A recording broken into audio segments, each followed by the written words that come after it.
My brother emptied my mother's entire retirement account, $340,000 she'd been building for 31 years as a postal worker, and used it to fund his girlfriend's restaurant in Miami. I found out on a Wednesday morning when Mom called me, not crying, not screaming, just quiet, in a way that made my stomach drop. She said, "Derek, I think your brother did something." But when I drove to her house that afternoon, she wasn't broken. She was sitting at the kitchen table with a cup of tea and a yellow legal pad filled with notes. She looked up at me and said, "I've been writing things down. I think I know where the money went." 4 days later, my brother's girlfriend called him in hysterics. And that's when everything he built on my mother's back came apart. My name's Derek Calloway, and this isn't a story about a family falling apart. It's about what happens when the person you trusted most turns out to be the one you should have been watching. Before I tell you everything, I'd love to know you're here with me. Drop a comment, say hi, tell me where you're listening from. It means more than you think. Knowing someone out there gets it. And if this story hits you the way it hit me living through it, go ahead and subscribe. Not for numbers. For every person out there who's been stolen from by someone they loved and told themselves it was fine because family doesn't do that. Except sometimes they do. It started with a phone call at 6:40 inches the morning. I was making coffee in my apartment in Charlotte, half watching the news, when Mom's name lit up my screen. She never called before 8. Something about discipline and not bothering people before they've had their morning. So when I saw it, I already knew something was off. "Derek," she said, and her voice was flat. Not the warm flat she uses when she's tired. A different kind. Hollow. I went to pull money for the roof repair. The account says 0. I set the mug down. "Which account?" "The retirement account. The one your father started before he passed. The one I've been putting into every paycheck for 31 years. I told her to check again. She said she'd checked 4 times. I told her to call the bank. She said she already had. The representative told her the funds were transferred by the secondary authorized user, my brother, Ryan Calloway. 3 wire transfers over 10 days totaling $340,000. The last one cleared Monday night. I drove to Asheville in under 3 hours. Mom lives in a small craftsman house off Haywood Road, the one Dad bought in '94 when the neighborhood was still affordable. When I got there, she was calm in a way that scared me more than tears would have. She had the legal pad out. She'd already written down dates, amounts, and timestamps the bank gave her. She'd pulled her old statements from a file cabinet in the hallway. She'd even circled a sticky note she'd found in the recycling Ryan's handwriting that said, "Coral Gables closing date confirmed WV." V is Vanessa, Mom said. His girlfriend. The one who's been talking about opening a restaurant since Thanksgiving. I sat across from her and felt something cold settle in my chest. Ryan was 4 years older than me. He'd always been the golden one, good at talking, good at making you feel like he had it figured out. After Dad died, he stepped in as the man of the house, or at least that's how he told it. He managed Mom's finances, helped her with taxes, drove her to appointments when she needed it. She trusted him completely. She'd added him to the account years ago, back when Dad was still in the hospital, and we needed someone who could access funds quickly. Nobody ever removed him. Why would we? He was family. "Have you called him?" I asked. "Twice. It goes straight to voicemail." I pulled up his Instagram.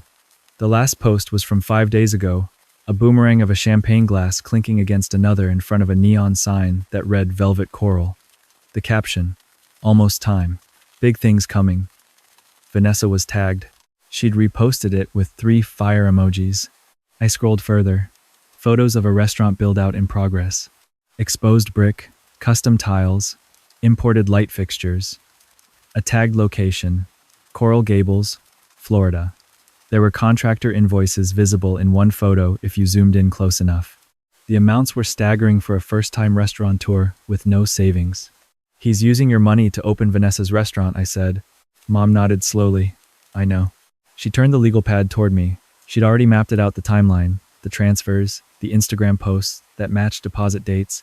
My 63-year-old mother, a woman who still used a flip phone until last year, had done more investigative work in one morning than most people could manage in a week. She'd even found a promotional website for Velvet Coral listing Vanessa Torres as founder and Ryan Calloway as managing partner. "When did you figure it out?" I asked. "This morning. But I've been feeling it for months." She tapped the pad. "He kept telling me the market was down, that I shouldn't check the balance because it would stress me out. He said he'd handle everything, and I let him, because that's what your father would have wanted. That sentence hit me like a truck. Not because it was sad, because it was true. Dad trusted Ryan. Mom trusted Ryan. I trusted Ryan. And Ryan had cashed in every ounce of that trust and flown it to Miami. I spent the next 3 days building the case. Not for a lawyer, not yet. For us. I needed to understand exactly what my brother had done before I said a single word to him. I started with the bank. As Mom's power of attorney, something we'd set up 2 years ago when she had a knee surgery, I requested full transaction records going back 18 months. The pattern was textbook. Small withdrawals at first. $800 here, $1,000, $500 there. Always after 9 p.m. Always on days Ryan had visited Mom for dinner. He'd sit with her, watch Jeopardy, kiss her on the forehead, and then transfer her savings into a holding account he'd set up under his own name at a different bank. The holding account fed into a business account registered to Velvet Coral LLC, incorporated in Florida 6 months ago. The articles of incorporation listed 2 members, Vanessa Torres, 60%, and Ryan Calloway, 40%. The registered agent was a paralegal in Coral Gables I'd never heard of. Then I found the lease. Velvet Coral had signed a 5-year commercial lease on a 2,800 square foot space in a mixed-use building off Miracle Mile. Monthly rent, $8,200. Security deposit, $24,600. All paid from the business account, all traceable back to Mom's retirement fund. I sat in Mom's living room at midnight, laptop open, documents spread across the coffee table, and felt something I hadn't felt since Dad's funeral, a rage so clean it was almost calm. Mom came downstairs in her bathrobe. She looked at the papers, then at me. How bad is it? All of it, I said. Every dollar. He moved it in pieces so you wouldn't notice. The restaurant lease alone ate $50,000. The build-outs probably consumed another $200,000. I don't know where the rest went, maybe inventory. Maybe Vanessa's personal account. I'm still digging. She sat down beside me and was quiet for a long time. Then she said, "Your father worked overtime every Christmas so that account could grow. He died believing it would keep me safe." I couldn't speak. She could. "Find it all, Derek," she said. "Every receipt, every transfer, every lie, and then we'll decide what to do." The next 72 hours were the most focused of my life. I work in IT security for a healthcare company in Charlotte. Not glamorous, but it taught me how to follow digital trails. And Ryan, for all his charm, was sloppy. He used the same password pattern for everything Mom's maiden name, plus a 2-digit year. His email wasn't hard to access from the family iPad he'd left at Mom's house months ago, still logged in. What I found made my blood go cold. Emails between Ryan and Vanessa, planning the restaurant going back over a year. He'd told her he had family money coming through, and not to worry about capital. She'd sent him Pinterest boards and mood boards. He'd sent her wire confirmations with heart emojis. In one email she wrote, "Baby, when does your mom's CD mature? We need the second payment by March." His response, "I'll handle it. She doesn't check." There it was. She doesn't check. 4 words that told me everything about how my brother saw our mother not as a person, but as an unlocked vault. But it got worse. In a separate thread, I found emails between Ryan and a woman named Giselle Park. She was a real estate agent in Coral Gables. The emails were professional at first listings, square footage, zoning details. Then they shifted. Pet names, late-night messages, a photo of a condo brochure with Ryan's handwriting in the margin. For us, after opening night, Ryan wasn't just stealing from our mother. He was planning a second life behind Vanessa's back, too. He was running the same play on his girlfriend that he was running on Mom, telling everyone what they wanted to hear while moving money in the shadows. I printed everything. Every email, every wire record, every Instagram screenshot. I organized it into 3 folders. One for the bank, one for a lawyer, one for Ryan. Mom watched me work without interrupting. On the 3rd night, she brought me tea and sat across the table. "What's the plan?" she asked. I called it Project Homestead, because that's what we were protecting: the home Dad built, the future he saved for, the dignity my mother deserved. Phase 1, the legal shield. I called a financial crimes attorney in Asheville named Patricia Yoon. I explained the situation without naming Ryan at first. She told me what I suspected, since Mom never authorized the transfers, and Ryan exploited his access as a secondary user. This qualified as elder financial abuse under North Carolina law. She said we had enough for a civil suit and possibly criminal charges. She also said the sooner we froze the business account, the more we could recover. Phase 2, the business front. I contacted the Coral Gables landlord through a generic inquiry email posing as a potential subtenant and confirmed the lease was active but that rent was behind by 1 month. That meant Ryan was already burning through cash faster than he could move it. Phase 3, the personal front. This one was mine alone. I flew to Miami on a Friday morning. I didn't tell Ryan I was coming. I didn't tell anyone. I rented a car at the airport and drove to the Velvet Coral address. The place was gorgeous, I'll give them that. Floor-to-ceiling windows, a mahogany bar, pendant lights that probably cost more than my monthly rent. Through the glass, I could see Vanessa directing a crew of workers. She was pointing at a wall with paint swatches, animated, excited. She had no idea the foundation she was standing on was built with a stolen retirement fund. I didn't go inside. Not yet. I drove to the condo listing Giselle had sent Ryan. It was a sleek 2-bedroom in a new development, $3,800 a month. The amenities page was still open in the browser tab on Ryan's old iPad. I'd screenshotted it days ago. I sat in the parking lot and made 2 calls. The first was to Patricia Yoon. File the freeze, I said. Today. The second was to Mom. It's time. She said only one word. Good. On Monday morning at 9:15, Patricia filed an emergency asset freeze on Velvet Coral LLC's business account, citing misappropriated funds from a retirement account belonging to a senior citizen. By 9:45, the bank had placed a hold on all outgoing transactions. At 10, I sent an email to Vanessa Torres from my own account with the subject line, "You should know where Ryan's money actually came from." I attached the wire transfer records, showing every dollar traced from my mother's retirement account into Velvet Coral's business account. I attached the bank statements with Mom's name on them. I attached the email where Ryan told her she doesn't check. At 10:22, my phone rang. Vanessa's number, Ryan had it saved in the iPad contacts. I didn't answer. She called twice more. Then a text. "Who is this? This can't be real." I replied, "Call the bank. Ask them, whose money built your restaurant?" At 11, I sent a second package, this time to Giselle Park. The contents were different. Screenshots of Ryan's emails to Vanessa, the pet names, the plans, the shared business account, the inscription on the brochure. I wrote, "He told you the condo was for both of you. He told her the restaurant was for both of them. He told our mother he was protecting her savings. The only thing consistent about my brother is the lying." By noon, the dominoes were falling. Vanessa confronted Ryan at the restaurant. I wasn't there, but she told me later, months later, when we finally spoke, that he went white when she showed him the documents. He stammered. He said I was jealous, that I'd always resented him, that this was a family misunderstanding. She told him to get out. She changed the locks that afternoon. Giselle blocked his number within the hour. She also called our attorney and offered to provide a witness statement. At 2:30 p.m., Ryan called me for the first time in weeks. His voice was shaking. "Derek, what did you do?" I said, "I showed people the truth, that's all. You had no right that money was." Mom said I could. Mom never said you could take $340,000 and build your girlfriend a restaurant.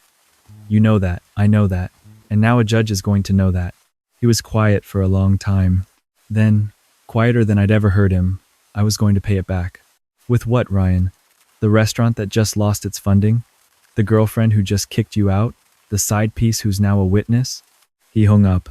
That evening, I sat with Mom on her front porch. The mountains were turning purple in the last light. She hadn't said much all day, but she'd been reading every update I texted her. Now she held her tea in both hands and looked out at the street like she was seeing something I couldn't. "Your father would have been heartbroken," she said. "I know. Not about the money." She took a sip. "About losing his son." I didn't have a response for that. She didn't need one. A week later, Ryan showed up at Mom's house unannounced. I happened to be there. I'd been staying in my old room since the whole thing started. He stood on the porch in a wrinkled polo, unshaved, looking 10 years older than the last time I'd seen him. "Mom, please," he said through the screen door. "Just let me explain." She opened the door. She let him sit at the kitchen table. She poured him coffee like she always had, and then she sat across from him with the legal pad, the same one from that first morning, and slid it toward him. Every page was filled. Dates, amounts, his own words pulled from his own emails. The sticky note from the recycling. The Instagram posts, the lease, the condo brochure. Ryan stared at it. His jaw worked, but nothing came out. I gave you access to that account because your father asked me to, Mom said, and her voice was steady as stone. He said, if anything happens to me, Ryan will look after you. And for a long time, I believed that. I believed it when you told me not to check the balance. I believed it when you said the market was down. I believed you, Ryan, because you're my son, and a mother isn't supposed to have to audit her own child. He started to cry. I'd never seen Ryan cry. Not at Dad's funeral, not ever. I got in over my head, he whispered. Vanessa had this dream, and I wanted to be the guy who made it happen. I thought I could flip the restaurant, make it all back before you ever noticed. I swear, Mom, I was going to. Pay it back, she finished. I know. That's what people always say after they've already spent it. She reached under the pad and pulled out a document. Patricia Yoon had prepared it. A repayment agreement. Full restitution of $340,000 over 5 years with interest. Ryan would surrender his stake in Velvet Coral LLC. Any failure to comply would trigger both the civil suit and a referral for criminal elder abuse charges. This is your one chance, Mom said. Not because you deserve it, because your father would have wanted me to give it. Ryan read it slowly. His hands trembled. When he looked up, his eyes were red and lost the look of a man who'd finally run out of stories to tell. He signed. Mom watched him, her face unreadable. Then she said something I'll never forget. I don't hate you, Ryan, but I'll never trust you again. And I think that's going to hurt you more than any courtroom ever could. He left without finishing his coffee. I watched his car pull out of the driveway and thought about all the dinners he'd sat at that table laughing, eating Mom's pot roast, kissing her on the forehead while his phone buzzed with wire confirmations in his pocket. The Freeze recovered $187,000 directly from the Velvet Coral account. The remaining balance is being repaid monthly under the agreement. Patricia estimates full recovery within 4 years. Mom's account isn't whole yet, but it's growing again. Vanessa, to her credit, cooperated fully. She had no idea the money was stolen. She provided records, receipts, and a full accounting of the business expenses. Last I heard, she's trying to reopen the restaurant under a new LLC funded by a legitimate small business loan. I hope she makes it. She was a victim, too. Ryan moved to a studio apartment in Tampa. He works at a building supply warehouse. He calls Mom on Sundays. She picks up sometimes. The conversations are short.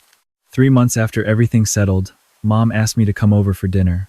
When I got there, she had the legal pad out again, but this time, it wasn't filled with accusations. It was a plan.